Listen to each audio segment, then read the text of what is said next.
Bonjour à tous, j'espère que vous portez bien. Aujourd'hui, je vous propose une petite présentation d'un oracle qui m'a tapé dans l'œil, qui s'appelle le Lunae Lumen de Claire Duval, illustré par Eva Pierrot.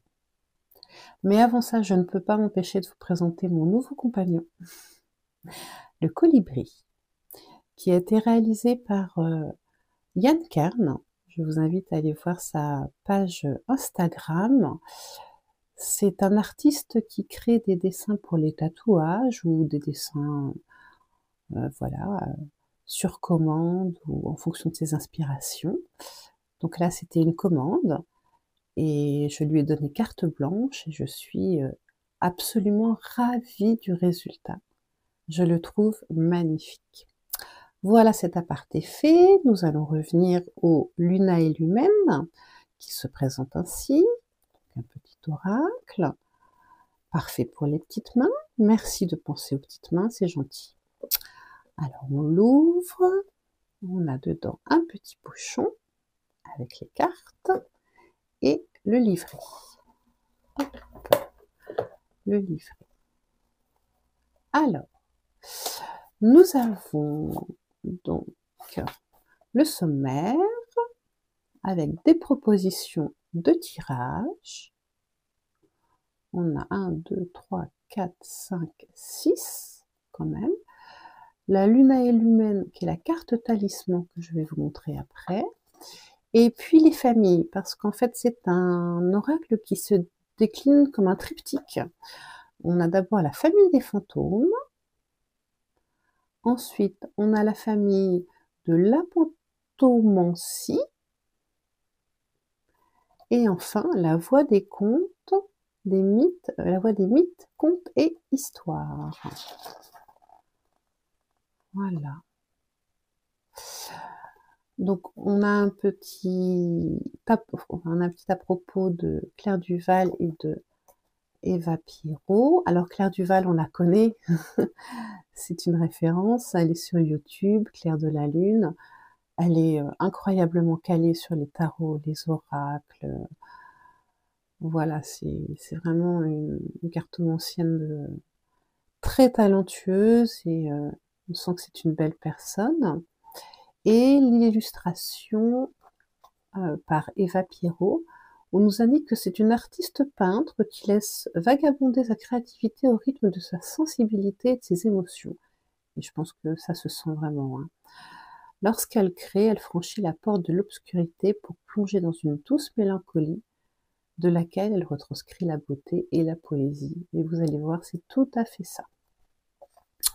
Donc on poursuit notre exploration. On nous explique la structure de l'humaine, de Lunae, Lumen.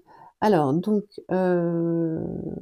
il est composé par la magie des nombres 1, 3 et 13. Voilà, puisqu'il y a une carte unique et 3 suites de 13 cartes. Voilà, on nous indique la symbolique du 1, l'unité, l'union, l'essence.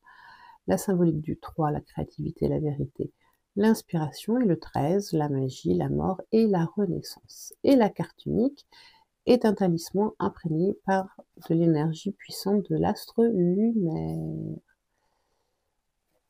Alors, la première suite est celle des fantômes, des ancêtres qui ont vécu avant toi. La deuxième suite est celle de l'apontomancie, qui est la divination à travers les rencontres imprévues comme le faisaient nos ancêtres païens. Et le troisième, c'est la voix des mythes, des contes et histoires témoins de la sagesse des temps anciens. On a un petit rituel pour accueillir son oracle, ça c'est sympathique, et des propositions de tirage, comme je vous ai dit. Donc on a le mantra de la nouvelle lune, le tirage de la lune rouge, qui est fort sympathique, j'ai bien envie de l'essayer. Un tirage oui-non, un tirage relationnel, un tirage de la lune noire, on est sur le shadow work, et un tirage exploratoire, et ensuite on fonce sur, alors voilà la carte talisman, hein, la lune, voilà, Elle n'a pas de numéro. C'est la lumière bienveillante de la lune. C'est un peu le nom de l'oracle. Et elle apporte au consultant son effet protecteur. Elle annonce la réalisation des souhaits, des joies, du bonheur. Et quand elle est accompagnée, elle renforce les cartes positivement. Voilà. Elle indique aussi que nous sommes sous la protection d'un dieu ou d'une déesse lunaire. Luna, Diane, Trivia, ou Kunso, ou Mani. Voilà, voilà. Alors on a ensuite, pour chaque carte, l'illustration. On a la description poétique de la carte. Et puis on va avoir une interprétation sur l'amour et l'amitié, sur le travail et les activités, sur le spirituel, les mots-clés qui peuvent nous aider, le mantra pour la journée si on tire voilà, une carte pour la journée, et les questions à se poser pour le shadow work. Donc vous voyez que c'est très complet. Et ça pour chaque carte, quelle que soit la famille. Voilà pour la présentation du livret. Alors, pour le petit pochon. Pour le petit pochon,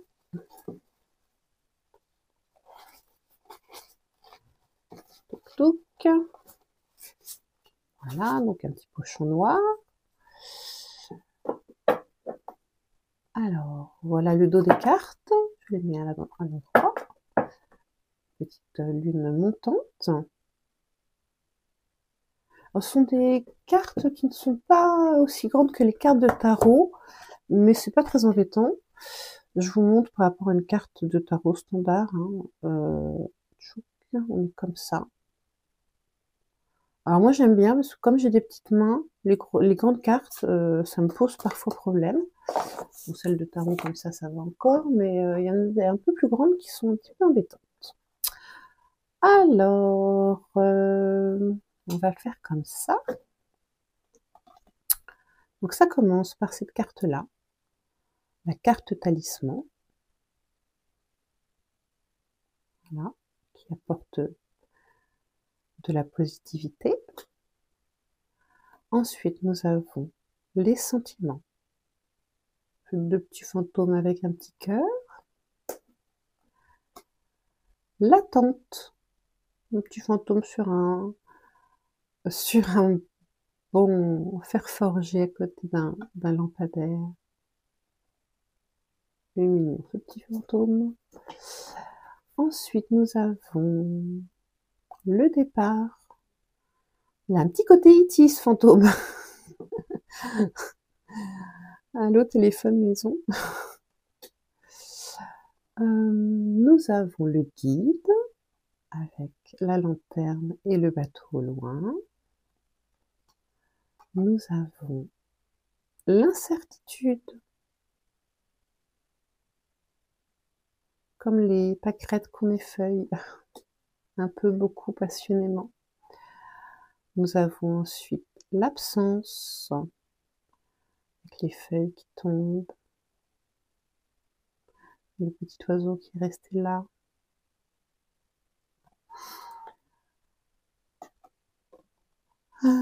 La sensibilité, avec un fantôme qui joue un air de piano.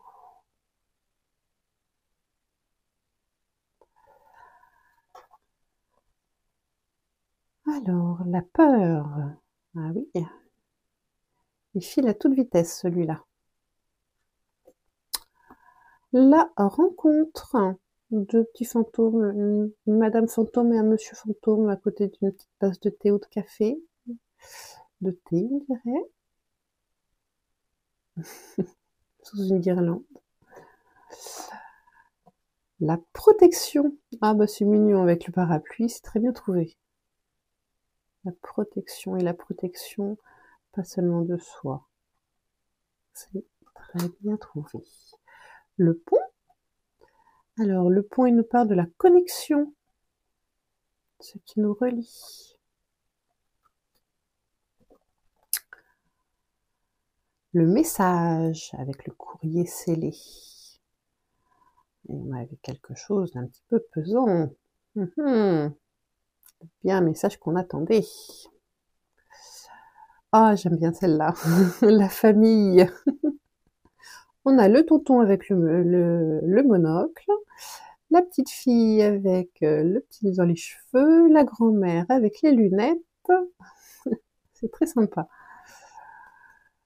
Alors, ensuite, on part sur les contes. Alors, je les connais pas tous, hein. La direction avec le lapin, c'est peut-être le lapin d'Alice au Pays des Merveilles. L'indépendance avec un beau chat blanc.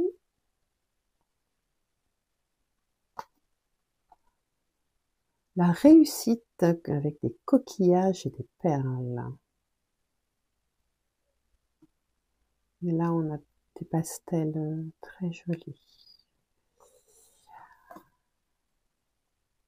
La perspective. Ah bah alors là, je peux pas passer à côté, hein. Là, c'est pour moi, tout de suite, ça me fait penser au pendu, dans le tarot, évidemment. Et ça me fait penser au tarot des mondes inconnus, où le pendu est justement aussi dans cette position-là. C'est une chauve-souris aussi. Mais j'avoue que cette carte est très réussie. Et avec les deux yeux là. Se mettre la tête à l'envers pour regarder les choses différemment, c'est toujours très bien trouvé ça. Alors, ensuite on a le serpent, la confiance. Et confiance, crois en moi. Désolée s'il pleut. Hein. Alors, c'est le danger en fait, hein, c'est pas la confiance. Je sais pas pourquoi je dis la confiance. C'est le danger. Bah, c'est parce que ça me fait penser au livre de la jungle, tout simplement. Ensuite, nous avons l'interdépendance avec une toile d'araignée. Ah, ça, c'est malin. C'est très malin. Après, on a la méduse avec le lâcher-prise. Avec les filaments urticants, mais une progression. Intéressante cette carte. Qu'est-ce qu'on a? On a la structure avec la structure d'un flocon de neige. La complexité d'un flocon de neige qui en fait sa beauté. La structure.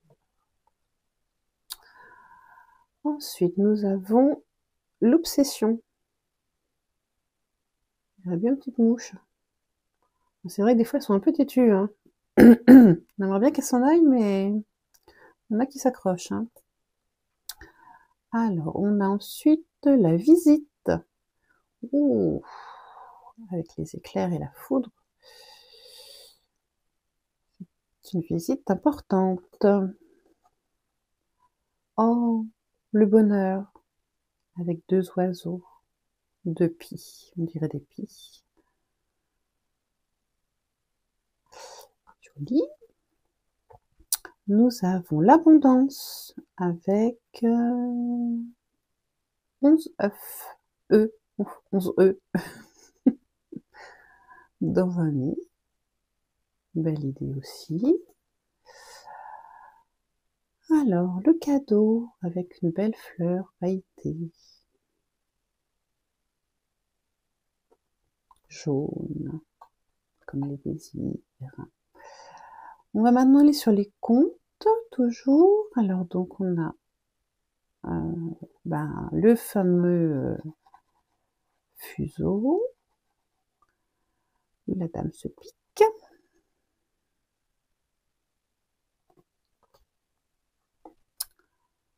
Ah bah là, c'est le petit chaperon rouge. Là, on a les souhaits avec Aladdin. L'identité avec la chaussure de Cendrillon. Le poison.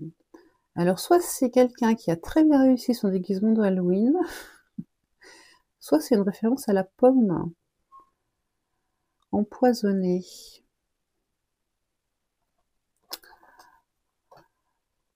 Alors, la poule rousse, avec l'astuce. Les apparences, avec notre grenouille couronnée. Royale. Nous avons ensuite l'isolement, avec une tour, pas un château, une tour, et donc les cheveux, là, qui descendent, qui méandrent.